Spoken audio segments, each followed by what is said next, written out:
कई coaching centre अपने basement में इलीगल तरीके से लाइब्रेरी चलाते हैं, क्लासेस चलाते हैं और उस पर कार्रवाई करने की जिम्मेदारी किसकी है? एलजी की है। तो मैं बीजेपी वालों से पूछना चाहता हूं कि दिल्ली के लोगों को आप सजा दे रहे हैं। खुद आज एलजी का बयान है कि 10 साल से नाले साफ नहीं हुए एमसीडी के। तो कौन 10 साल से एमसीडी में कौन बैठा हुआ था? बीजेपी बैठी हुई थी। देखिए, सबसे पहले तो ये बहुत ही दुर्भाग्यपूर्ण घटना है और जो छात्र इसमें मारे गए हैं, मैं उनकी आत्मा की शांति के लिए प्रभु से प्रार्थना करता हूं, ईश्वर से प्रार्थना करता हूं कि उनके परिजनों को ये अपार कष्ट जो उनके ऊपर आया है उसको सहन करने की शक्ति दे।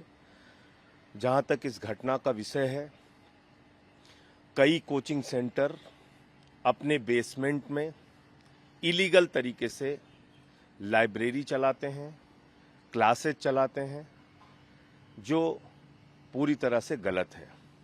किन अधिकारियों के साथ मिली भगत करके ये किया गया, उन पे कार्रवाई होगी और कार्रवाई के लिए हमारी जो एमसीडी की मेयर हैं वो कल से सक्रिय भी हो गई हैं। हमारे डॉक्टर शैली ओबराय, हमारे स्थानीय विधायक और शैली ओबराय जी, वो लोग वहाँ मौके पे भी रात भर मौजूद रहे। मैं एक दूसरी बात ये भी करना चाहता हूँ कि जो मंत्री सौरभ भारद्वाज जी का, आतिशी जी का, गोपाल राय जी का और इमरान हुसैन का जो वीडियो सामने आया है अधिकारियों के साथ मीटिंग का, वो मीटिंग बारिश के पहले हो रही है। उस समय उन्होंने, मंत्रियों ने बार बार कहा कि डीसिल्टिंग कराइए, नाले जाम हो गए हैं, पानी भर सकता है, अभी बारिश जब शुरू होगी समस्या आ सकती है और लंबे समय से समस्या है। अधिकारी काम नहीं कर रहे हैं और उस पर कार्रवाई करने की जिम्मेदारी किसकी है? एलजी की है। तो मैं बीजेपी वालों से पूछना चाहता हूं कि दिल्ली के लोगों को आप सजा दे रहे हैं, उनकी जिंदगी आप नरक बनाना चाहते हैं।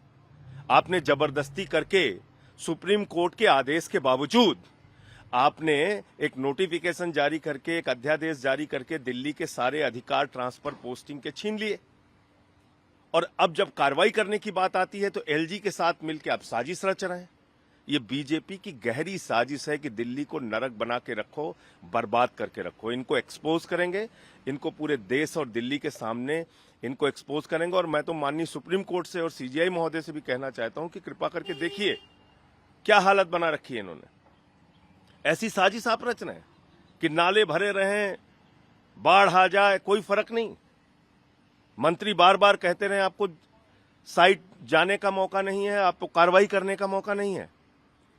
तो ये किसके कहने पे किया गया? बीजेपी और एलजी के कहने पर। ये आपराधिक कृत्य है, इस पर कार्रवाई होनी चाहिए। सर जी, एक छोटा सा सवाल ये कि शिकायत की गई थी कि बेसमेंट में कमर्शियल एक्टिविटी चल रही है, 1 महीने पहले ही कर दी गई थी। ये कमर्शियल एक्टिविटी एक दिन से नहीं चल रही है। कोचिंग और बेसमेंट में जो क्लासेस चल रही हैं या लाइब्रेरी चल रही है, या क्या 1 साल से चल रही है जब से बीजेपी गई है और आम आदमी पार्टी आई है? 15 साल तो बीजेपी थी यहाँ पे।